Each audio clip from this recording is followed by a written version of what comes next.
Welcome, movie fans. Thanks for joining us for episode 128 of Reading Between the Reels, the premier podcast of existential whiplash. If you're a new listener, we're so glad you found us. If you've been enjoying the show, please like, follow, and subscribe, and leave us a 5-star review on iTunes or Spotify. You can also support the show by posting on your socials and by joining our Facebook group. I'm Craig Dickinson, and I'm joined as always by my co-hosts Corey Heichman, Justin Eldon. What's up, fellas? How we doing tonight? I'm good, Craig. Good. You mustn't be afraid to dream a little bigger, darling. My favorite bits. So what have we been watching this week? I'm going to start with Justin. What have you been watching? I have been watching Black Mirror. I don't know if anyone has ever seen Black Mirror. I love Black Mirror. It's on Netflix. I didn't know they came out with a new season.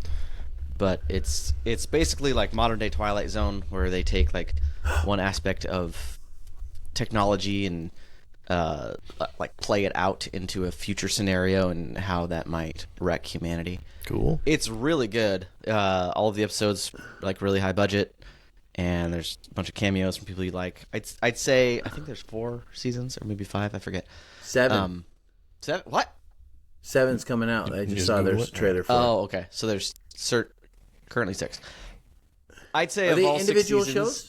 Yeah, they're individual episodes. They're not connect. tied together. Okay. I think there's one that has like a sequel to it, but yeah, they're not tied in. Sounds cool. Which is nice because then you're like, oh, I don't like this plot line, or this is played out or whatever. You just go to the next episode. I don't know. It's really well done, and it kind of makes you go, huh? Maybe we should slow our technological rolls here. It's British. Give it a shot. Nice. Do they have accents? Do they have accents, governor? I mean, it's like almost all the episodes are like the not too distant future, so yeah, but not distractingly so. Not like Doctor good. Who. Is Doctor Who distracting? I think it's part of his charm. But the accents are sometimes. I see. Okay. Doctor. Yeah. Doctor. Corey, what have you been watching? Listen, I waited a long time to do it. I guess I finally started watching my wife and I started watching Psych again. We rebooted it for our nightly little hangout. Love that show. It gets better every time. I need a new Psych movie with crossover with Monk. I've been waiting for years for that. Decade. Now I am season 2 halfway through Star Trek, the other Star World. Mm-hmm. Star Trek Strange New Worlds. Oh. And it follows Christopher Pike. And I am loving this show. This show. And here's the thing that I'm realizing about Star Wars, Star Trek. Star Wars has always been that good versus evil kind of battle, right? You know, I mean, you got the good side, the dark side, Jedi.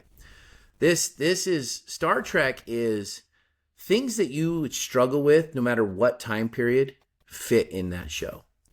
And so there's things that they have to deal with, leadership or making choices or going against command and doing, struggles that are endearing of any timeline fit in Star Trek.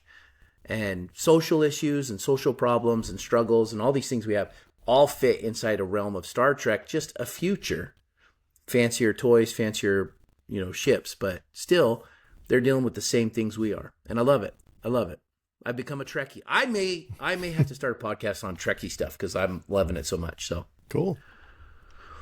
You're gonna spin off into your solo career, Corey? My solo. I'm going solo for Trekkies. Anyway, that's the title of the podcast right there. Solo for Trekkies. Solo for Trekkies, because a lot of Trekkies are solo. I'm just saying, they are. Wow, they are. I was thinking like Han Solo, insulted like a whole fan base right as they were about to welcome me in. I just slapped them all. Catching strays. You guys are all solo. Where are you? And that was the shortest solo career so I can get the heat off time. me a little bit.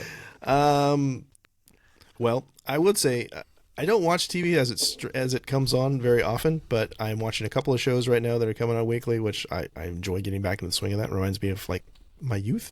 So Alien Earth, which I know Justin is also watching. Which I only didn't say Alien Earth because I knew you were going to say Alien Earth. So it's been good and mediocre.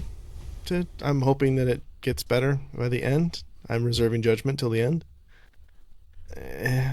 So yeah, like it really depends on what they do with a lot of these threads that they're pulling. Well, Justin and I are both big fans of Prometheus and Covenant, so it's kind of tramping on that a little bit, maybe.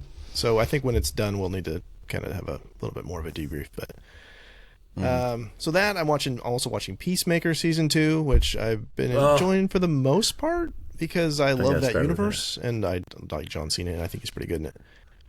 But the thing I've really been spending a lot of time with is I rewatched all 5 Jason Bourne movies. I just mainlined them, and I think I'd only seen the Bourne Legacy once, and some of them I've only seen once or twice. But watching them all together, they really hold up, and the universe is actually really well put together.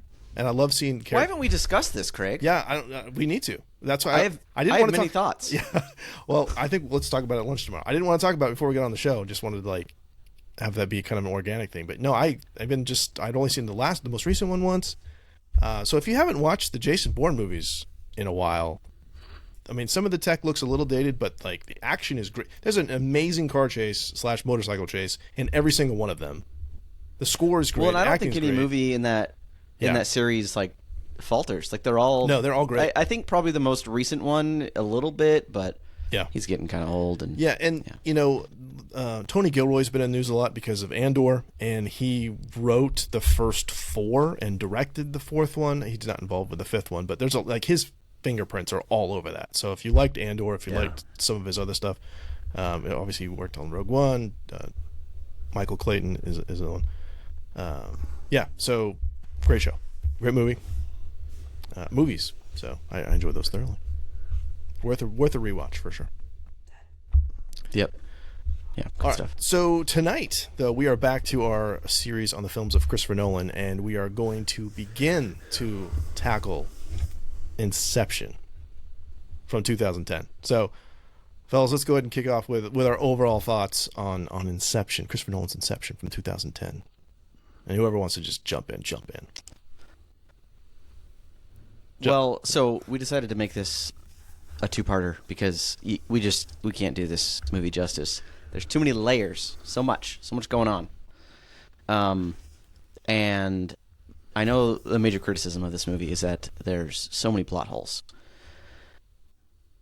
which I feel like I want to address later. I feel like it makes a lot of sense that there's a lot of plot holes because you're supposed to question whether or not you're still within this dream reality, and dreams have plot holes.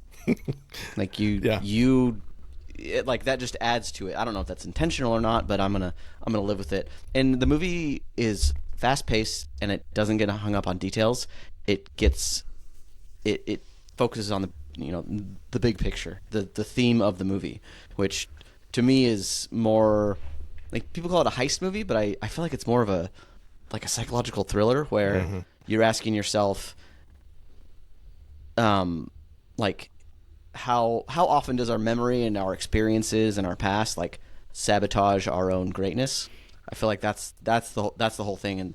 And Dom, Leonardo DiCaprio's character, that dude's all about that. He's obviously this incredibly talented person with a bright future, and then he is just letting his past bring him down over and over again. And so overall thoughts, great movie, great film. Very few complaints, but I'm sure we'll find some. Yeah, there you go. We will pick those nits. Corey, what are your overall thoughts? Well, now hold on. Okay, because here's the thing. Here it starts. I love this movie. Wait, pause. Corey, real quick. Yep. Can you describe the manner in which you watched this film? Was it on a TV? Was it on a phone? Was it in one sitting? Was it in multiple sittings? This was in 3 sittings, and I would watch part. I actually did it on my prep. Don't tell anybody from school.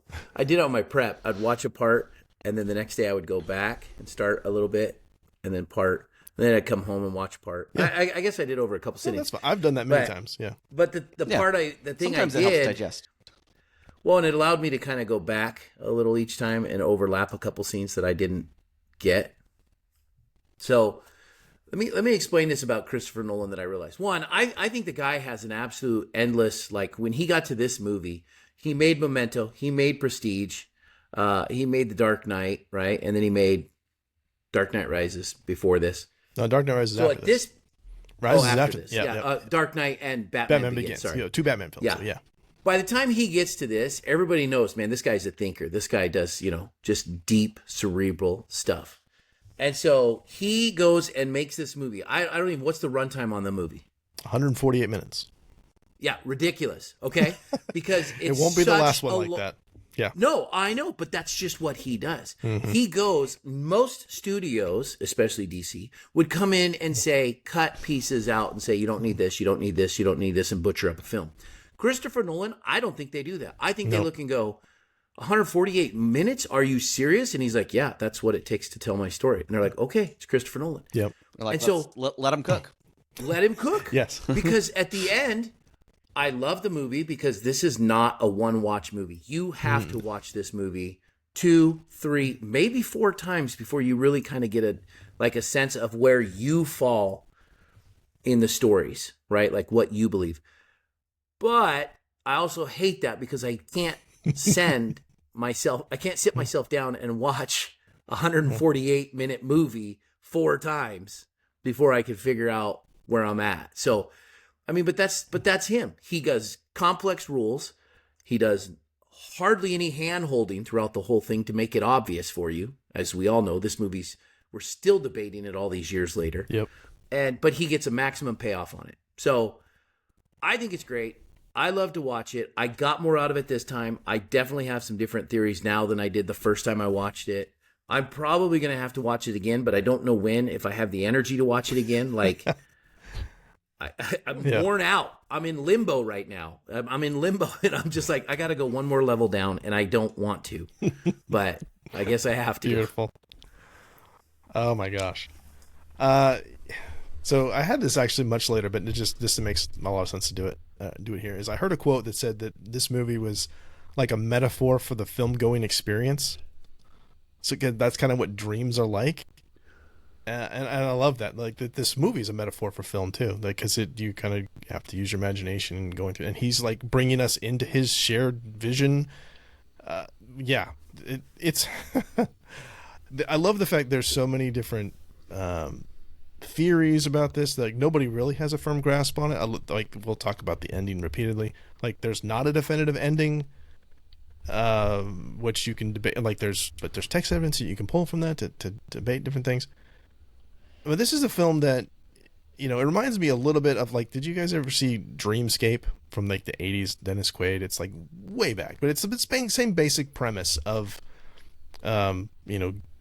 dream stealers and that kind of stuff or whatever. Lucid dreaming and whatnot. So it's a little bit of a throwback for me from that. But what I also find interesting is that this film apparently he presented this to Warner Brothers right after Insomnia. So this thing has been cooking for like 8 years before it actually got made.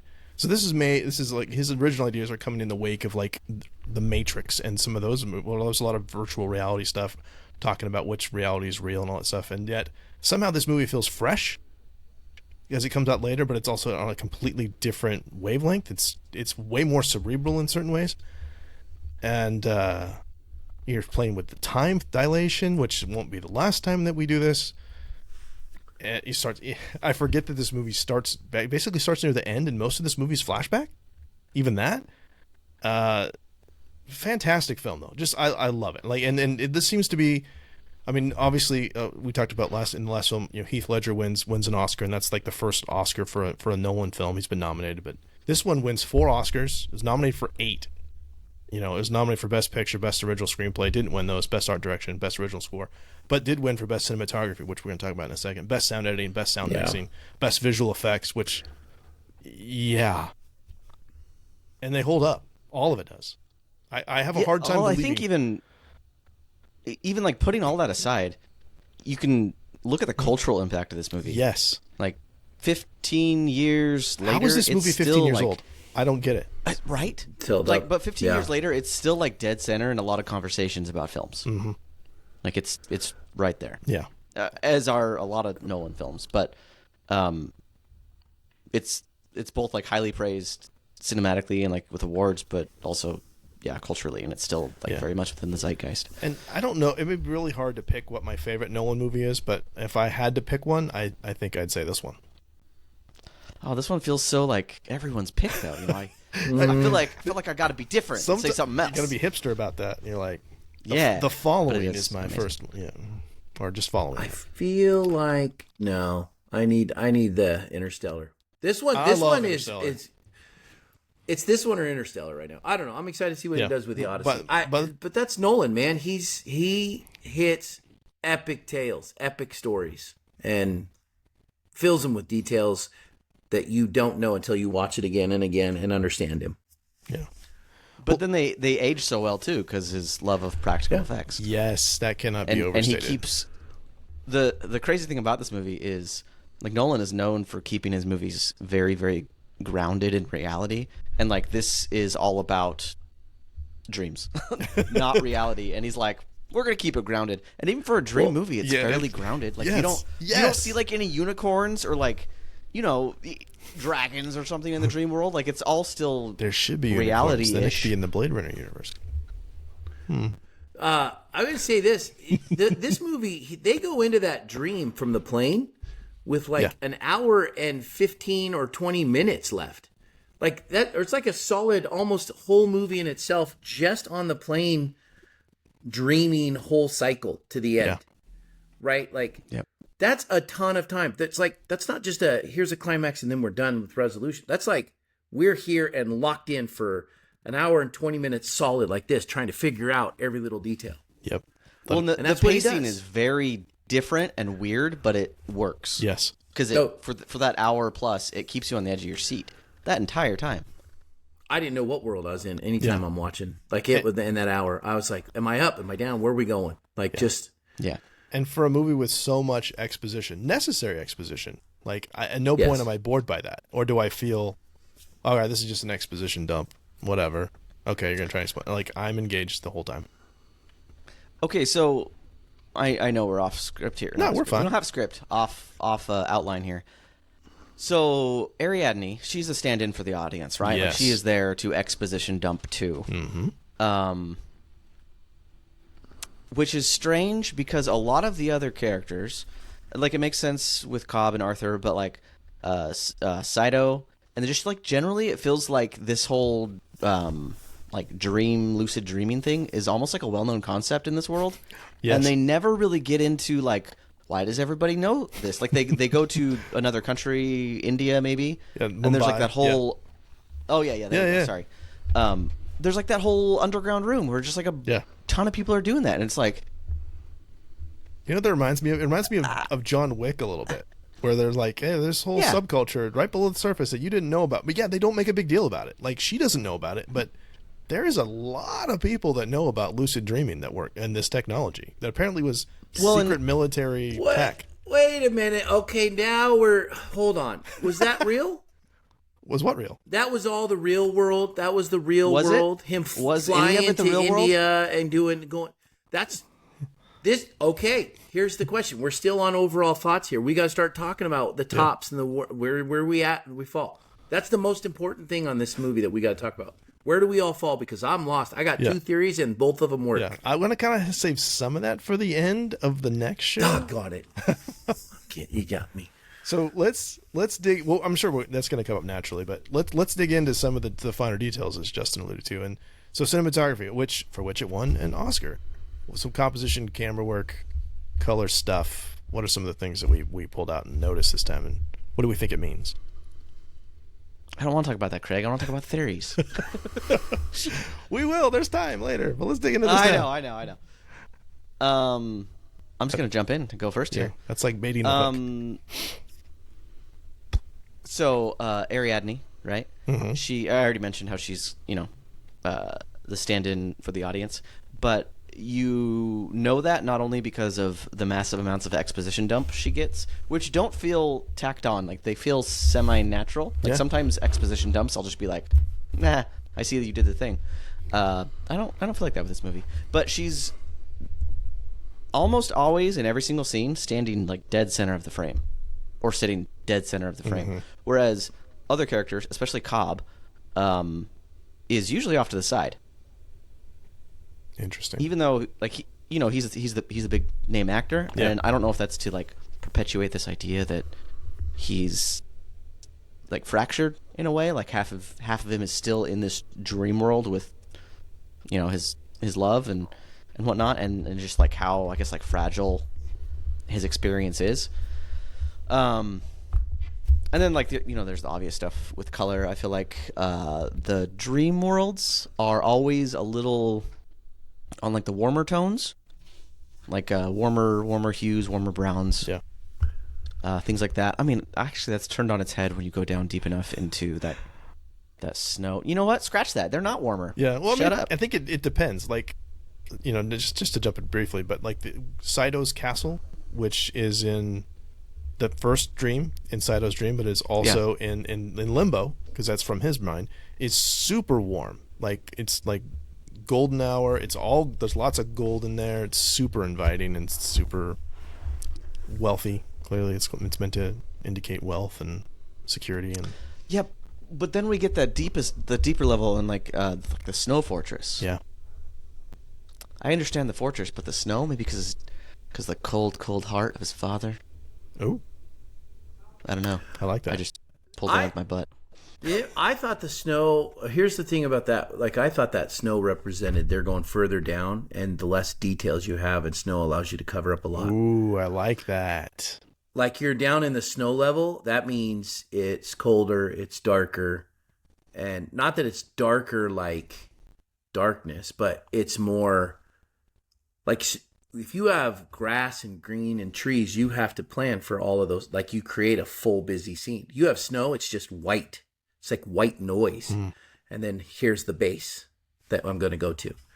So I felt like, I don't know, I felt like the geography kept that going. But No, that's very interesting.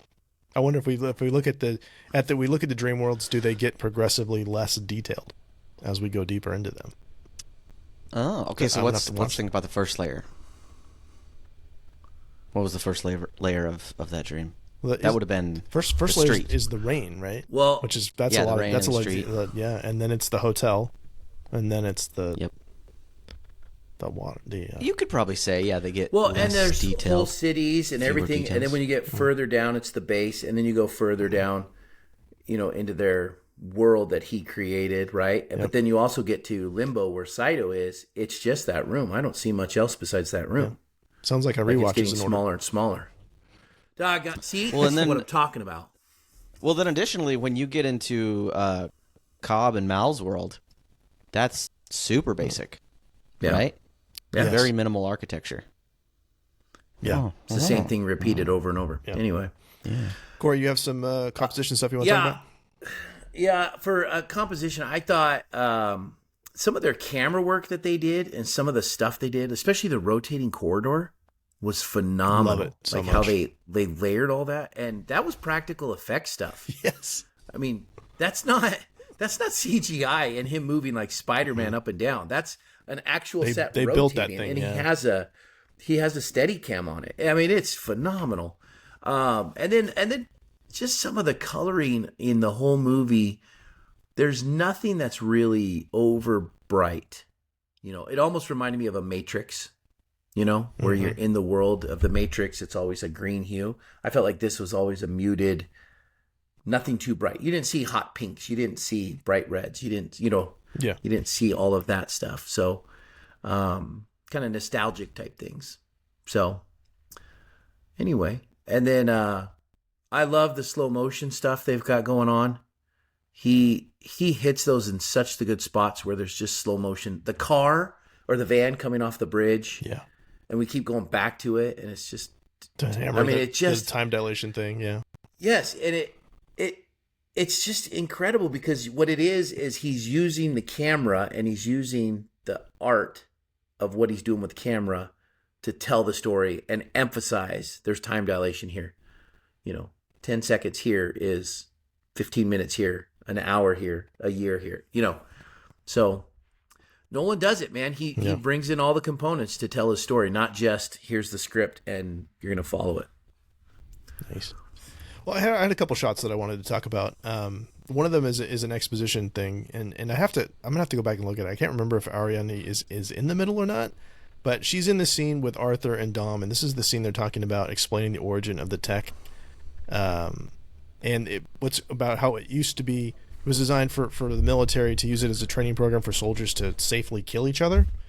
And it's a really wide shot, which I thought was really interesting. Like, it's not on a shot like when you're talking about important dialogue. Usually it's close ups and back and forth on the faces or whatever, but it's not. It's from like, it looks like it's from like 20 feet away, like almost like we're eavesdropping in the conversation. Or what I thought, like, it's kind of this disconnect from reality. That's trying to hammer that home. Like, these soldiers are supposed to be able to disconnect from the actual acts that they're performing. Like, they're supposed to be killing each other, but they need to be able to do it in a quote unquote safe way to do this and to disassociate. And so I thought, the combination of that shot, them being far from us, and the conversation, that cannot be an accident. That seems pretty stinking intentional. That scene always makes me so mad, because that one line where they just casually are like, oh, this is tech built for the military. I'm like, can I get a prequel of Cobb and Arthur, like, either stealing it, or working for the military, or stealing it from the military, or helping develop something? Give me a prequel. Yeah. And both those guys are quite a bit older now, 15 years. You could recast them, totally fine. Or de-age them. I know Christopher Nolan doesn't do. Yeah. Christopher Nolan doesn't do sequels and prequels except for with Batman, but it's like, I want that movie. Another thing I really like, and we'll talk about the final shot later, but yeah, that's just amazing. We'll talk about that at the end of next show. But the shot, and I love how subtle it is, where you have Eames turning into Browning, and so he's sitting in front of that trifold mirror, and it cuts away, and then it cuts back, and like more of the mirror keeps filling in with Tom Berenger's face, and it's so subtle. I love that effect so very much. And the one at the end where he's on the shore and he's talking about, my father wanted me to be my own person. The camera's slowly panning by him. It's Tom Berenger. Yes. And as he says, I'm going to be my own person, and we come over, now it's Eames. Yeah, it's around like his corner. Yeah. Subtle. So cool. And it was a single shot. Yeah. It wasn't a pause, change angle. It was like one shot. And I don't know how they did it. I mean, I'm sure, CGI, whatever. But it was such a perfect timeless click, like just right there. Well, yeah, I feel like that hits a couple of notes. Like it's Christopher Nolan's like whole deal that he doesn't use a lot of CGI, but CGI also would have looked wonky there if you did like some face transformation or something like whatever, that. Yeah, but it's so subtle that you don't care too much, but at the same time, it still speaks to dreaming, right? When you're in a dream, like, details will come out of nowhere, stuff will change, and maybe the dreamer isn't seeing that. I'm assuming he doesn't. He still sees his Godfather, but for us, things change in dreams all the time, and you just don't really think anything of it. Yeah, it's awesome. Just a couple more things I just want to bring up. Just we see a lot of the same shot with alternating close-ups of Cobb's face, and then his point, and then from there you see his point of view looking at the back of his children, and we never see them until the end. And just that back and forth long, and like because we take his place, right? We're looking through his eyes, and we're anticipating, and we're hoping we get to see the kids, and we never do, and then we never, and just it's heartbreaking. And you really, like, I know Nolan gets a lot of crap about like he can't write characters or whatever. Like, that is a beautiful, emotional, painful, melancholy moment. When does he get crap for that? He does. Like, it's like he's all concerned with weird plot intricacies and whatnot, but like. That's pretty solid. He's got great character. Yeah. I didn't know people complained about that. Yeah. So. Got. And then I just wanted to also just bring up we see multiple times we see extreme close-ups of his watch, of Dom's watch, and some other people's too, as time slows down. I just think that's kind of cool watching it tick down. Yeah. And then shaky cam is the dreams collapse, because shaky cam can be misused all the time, but I think it's perfectly used here again, just to. He does very little shaky cam. He's a lot of like that thing's mounted almost the entire time. Yeah. So. Yeah, but it also spins with the world, but like it always moves through the world in a very steady way. Yeah. Or even like the first person point of view where the buildings fold over. It's just super immersive. Like, this movie does such a good job of bringing you into the dream world, where you're just in awe the first time you watch this movie. But it's so fast paced that you don't even have time to question it. It's so fast paced. True. Which I think we'll probably talk about that more when we get to Tenet, because Tenet, like, it's too fast paced and you don't have time to like, Tenet might be maybe a I'll 10-part understand episode, man. I don't know. That the next time I watch I think we need to will be watch the first Tenet time I've together seen it. because I need someone to explain it I need to me some as I watch it. hand-holding. It's so confusing. It's so I need some confusing. cliff I love notes. it. I love it so much. Anything else for visuals before we move on to sound? You guys good? Yeah. All right, let's talk about sound, which, as I said, won Oscars for Best Sound Editing, Best Sound Mixing, and nominated for Best Original Score, which it lost to The Social Network, which is a good score, but I love his score so much. No, here's the problem with this, okay, is that music alone might not. I get that, okay? But when you tie the music and everything that's going on, the sounds, back with the scenes and what's going on, it's incredible. You can't separate the two. That whole music and sounds going on from world to world or from scene to scene sets the stage, and the emotion makes you go, oh my gosh, this is intense, or this is backing up. Like he does an incredible job. Incredible. Yeah. I feel like the music makes everything. Okay, so that the French song that plays as the clue. Oh, I'll never hear that again. For the same. Non je ne regrette rien. Yeah. Specifically Edith Piaf. So bonjour. I wrote that. I hope I pronounced that right. But yeah.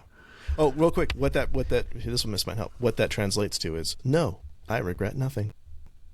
I don't regret. So is that song made more famous? I mean, it's already a famous song by this movie or Saving Private Ryan? I'm going this movie. Well, you only saw Saving Private Ryan twice. I've seen it twice, but this is a crucial part of the movie. Like, this tells you it's time to get ready for the kick. This serves a narrative purpose. But on the other one does too. But I think this is a vital part of this movie. So this movie. If I'm somewhere else and I hear that music come on, I'm going to be like going, wait, you hear that? It's the kick. Get ready. Time to wake up. Time to wake up. You can't hear that song the same ever again after this. To have that as my wake up song, that would be crazy. Nope. Creepy. Yeah. Like, open your eyes to it. Oh my gosh. Is this the movie that made the that sound famous? The I think so. Is this where this started? Because it was in the trailer. That was one thing I saw a lot about. Yeah, that was which was so cool at the time, but now for good I'm or just for like, evil. stop. Yeah. I do want to say too about the sleeping thing that I was going to mention this later, but this is perfect. There was, and I wish I still had it. There was an iPhone app that came out around the same time as this movie. It was the official I was going to say Insomnia, Inception app that had score in it, and it was supposed to induce dreams. And when you'd build levels if you went let it play for certain. You were supposed to put your earbuds in and listen to this music as you dreamed. I don't buy it. Nope. I don't know. Bull crap. But you got the score essentially for free, so that was kind of cool. But I did try it every now and again. Back once upon a time where music, cost money. Now it's this is 15 years ago when this existed, but yeah. So other things. What about sound effects? Any sound effects that we really liked? Because I have a handful. Oh wait, can I talk about soundtrack just a little bit? Do it. Yeah, anything. That's all good.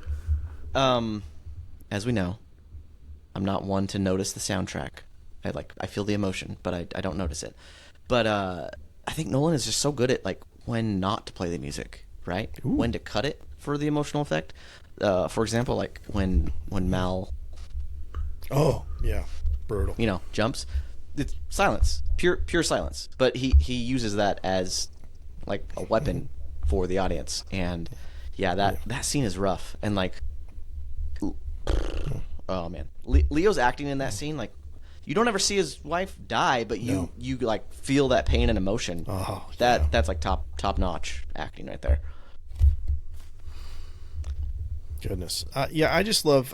We talked about the slow motion with the visuals. There's also slow motion sound during the kicks, which it's married together. I think that's just great sound design. I love the sound of all of the architecture and the buildings as they fold. All of that kind of stuff, which clearly has to be made up, but just the little effects that they throw in. Yeah. Yep. Let's see. There was. Oh, I wanted to mention. So the song. I'm gonna try and say it again. Non je ne regrette rien, which I thought was interesting. Again, no, I regret nothing. And then you have that line repeated, which we'll talk about probably at the end of the show today. Old man filled with regret, waiting to die alone. I think that there's a reason that song is picked.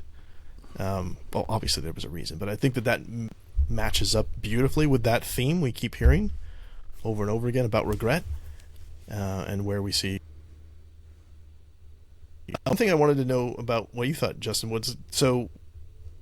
This is a very electronic score. There's a lot of synth in this, and knowing that that Zimmer will later go on to do Blade Runner 2049, did you catch any wow, this kind of reminds me a little bit of Vangelis? This kind of makes sense that this would be the guy to take that up and do, because there was a few moments I was like, man, that sounds like Blade Runner to me. Not really, but only because when I first saw this movie, I was like at a different point in my life than when I first saw Blade Runner. Sure. Like when I first saw Blade Runner 2049, I was very like into movies and I was like paying attention to that stuff. Yeah. When I first saw Inception, I wasn't. So now it's harder to rewatch Inception and not see it with my 2010 eyes. So no, I didn't pick up on that, but I feel like I have to now. Yeah. I think if we could get more Blade Runner tie-ins for Corey. Watch how Corey just Gosh, squirms. I'm telling you right now, this movie's worth a rewatch. Blade Runner is not. I apologize. You haven't for seen Blade it, Runner Corey? crowd. Yeah, I haven't even You seen haven't it. seen it. Well, I fell asleep in it. I fell asleep. I was going to No, the Inception. I was sleeping 2049. through the levels. 2049. How do we get here every I fell podcast? asleep in both Blade Runner and Blade Runner 2049. my. If I hit both movies asleep, It's one of my That's up, life's that's up. goals. On my Sorry. bucket list is to get Corey to like Blade Runner. There's a couple tracks I want to mention, though. Dream is Collapsing is the one that plays when the dream is collapsing. That's the one you hear during the... strangely Crazy. enough. Most of the film's climax, the song you hear when the van dropping, the stuff you're seeing with Joseph Gordon-Levitt going through the building that's rotating. It's very frantic. It plays over the end credits as well. But the song, it's called Time, which is the one that you plays at the very end when Dom walks through the door and his kids turn around finally. And that's the song that it leaves us with, is just so, it's slow, but it's powerful, melancholy. It is, and it just keeps building. And you hear it on the airplane first when they land, and it's just like, I'm getting chills just thinking about this right now. We won't play it because super of layered, copyright too. stuff, but yeah, it's so good. Just layer. that's how I know he's dreaming, by the way. He sees So his face of his kids. Sorry. Total. Got me. a student told me that. So last year I taught like a film study class, and a student told me this about Interstellar, and apparently it's true about this film as well. But Hans Zimmer and Christopher Nolan tried to plan out the beats and the tempo to the real time mechanics within the film, like the time dilation mechanics. And I see like people online talking about that, and I can't find like an official source, and I'm not good enough with beat and tempo to like actually check that for myself. But it kind of seems like that might be true, and if I'd so, buy it. woo, Yeah. Well, did you hear? whole 'cause other level. I hadn't heard it before this viewing, but did you hear the clock ticking sound mixed into the score? Like it's almost like it's an instrument. Yeah. Just like, okay, yeah, no, the attention to detail is off the charts with that. So I would not doubt if that was a thing that they did. And maybe like, started I feel it here and finished it there. So yeah, I think that might kind of be an underrated aspect of Nolan films, is how well the music reflects what's actually happening on screen. Like it's deeply connected, and we kind of talked about that with Batman and the Joker, and just how I guess like infamous that score is in relation to that film. And definitely with this film as well. Well, and thinking about it too, that this, unlike say Spielberg, which we'll talk about at some point, where it's almost, I think it might always just be exclusively John Williams. Like this, there's we started with David Julian on the first two films, Memento and Insomnia, and then we got Hans Zimmer and James Newton Howard, both great composers. And then later on, we're gonna have Ludwig Göransson, who seamlessly steps in, in the later films. Like we'll hear him in Tenet and Oppenheimer, and it's like all of these guys are amazing, but it's like Nolan's the common thread, and these there's a reason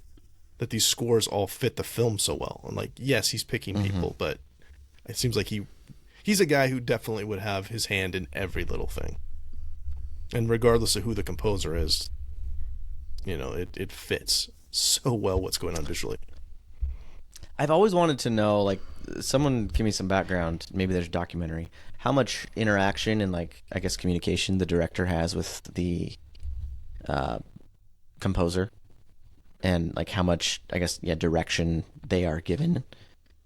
Like, what's the give and take there in that situation? Do you think Hans Zimmer had like near complete creative control with a few notes from Nolan, or is Nolan kind of taking the head and then Zimmer, does his dream through Nolan's directions? I want to see how that works out. Yeah, and does it evolve? I mean, I could see that, and I would love to hear some more about that. And like, that's the thing we should probably dig into. But with a film like Batman, with Batman Begins, where that's a huge studio thing and their property, and it's Warner Brothers, and they're like, all right, we're gonna let you do this, and you get to work with Hans Zimmer. I could see Hans Zimmer being already very well established, like kind of doing his own thing, but as it maybe Nolan rises up a little bit in prestige, no pun intended, that they, the partnership becomes more of a partnership and less of a, I'm going to just go over here and do something cool and just trust me. Yeah. So, a couple other things I just want to say vocal sound wise. I really like the voiceover about the resilient parasite, the idea of being a resilient parasite. I guess this editing bridge into the main timeline. Which, because that's what we're going to see. But the thing that really stuck out to me was that we hear his kids. We don't see their faces, but we hear James and Philippa on the phone in that one hotel room. And again, that disconnect. We don't get to see them, because a lot of times when you see a phone conversation, they'll cut back and forth, right? They'll show the people. He refuses to look at them. Yeah. That's the thing that caught me, is he refuses to look at them in the final episode when Maul tried to call him over. He spins around and he's like, no. Yep. Refuses to look. He will not look at them until the last world that he's in. Yes. Which is now the debate of whether he's dreaming or not. Which is reality, according to Michael Caine, because Michael Caine said, "If I'm in it, then it's reality." What does Michael Caine know? He's just the actor. Michael Caine doesn't know. He said Nolan told him that. I do want to unpack that a lot more in the next time we do this, because I have theories. Oh, we have lots of unpacking to do. Yes, we do. Anything else? I have opinions, and they are correct, and I don't care what you say. Anything else for sound or any of those? So you briefly mentioned like how Cobb talks about how an idea is, what does he say? Resilient, highly contagious. Yep. A parasite, like a bacteria, worm. virus. Once an idea is taken hold of the brain, Yeah, being like a parent and a teacher, I think about that so often. It's like, oh no, what if I accidentally Inception one of these kids and it like changes the course of their life, not for the better? Dang. Like, what if I tell one kid, oh man, your breath is bad? I wouldn't say that. I mean, we'll see. But your breath is bad, and it just like wrecks them for the rest of their life. Before you know it, they're in like a sanatorium, like just brushing their teeth because they think they have bad breath. What if I did that? It would work. You might have. Maybe. Hope not. One can hope. Okay, so let's go. We're gonna start performance, and there's no melodrama in this, right? That's just straight dramatic, great performances across the board. Yes. Oh, this whole movie is filled. Every single person in this movie had a great performance. DiCaprio is a great actor. Period. I don't know how much Nolan had to direct him, and like that scene that Justin mentioned with Maul. Can we taking a plunge? Okay, I mean everyone's amazing. Maybe let's start at the bottom. Who sucked the most? We need to get spicier about this. We can't just talk good things this entire time. I don't think there's anybody in there that you look at and say that was a bad casting. Those kids in here was a good casting. Those little kids, they never turned around. Those kids sucked. Oh, it's those kids. Yeah, those kids. They wouldn't even like face the camera. What's wrong with those kids? They're not even real, so you don't have to worry about their self-esteem. Oh, it's okay. That's you just come on. I'm on Corey's side with this one. Oh wow. Okay. So, yeah. No, everybody in here, from top to bottom, everybody fits. I mean, if you want to say somebody, it'd be someone who's a subconscious person that gets sniped off pretty quick. Those guys, they were terrible. But no, everybody had great lines, delivery, fit the part, fit the profile. Yeah. You didn't look at anybody and go, you shouldn't have been in it. Yeah. It's weird watching it now, knowing like how big some of these people have blown up. Like even Cillian Murphy just going, hey, he's barely in this. I mean, he's an important part of it, but like later on, that guy's going to be huge. Tom Hardy's in this, just not a whole lot. But he's great. Tom Hardy he's barely in this movie. Yeah. I was disappointed. I love him in this movie. So this is how Christopher Nolan works. He gets a guy in a movie and then later comes and says, "You're my main guy." Yeah, he gets him young and ropes him in, and then Yeah, I love that. You just get that stable of actors and just keep working with them over and over again. I mean, this is the second time we've seen Ken Watanabe from Batman Begins. We see him again. Michael Caine, of course, we've seen multiple times. Yeah, he's fantastic in it. Cillian Murphy, we see multiple times. Yep.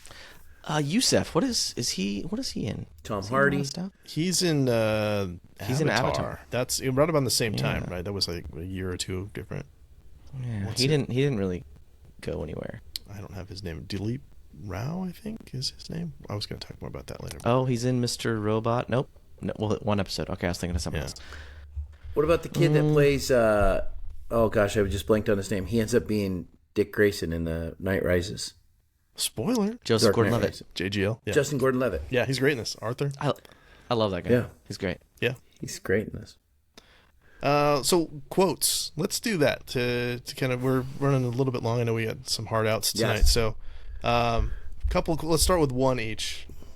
Corey, I see you're ready to jump into the gun. So I am. Give me one. I love it. I love it because I feel like this highlights Ames so good. It's when he pulls up that big gun.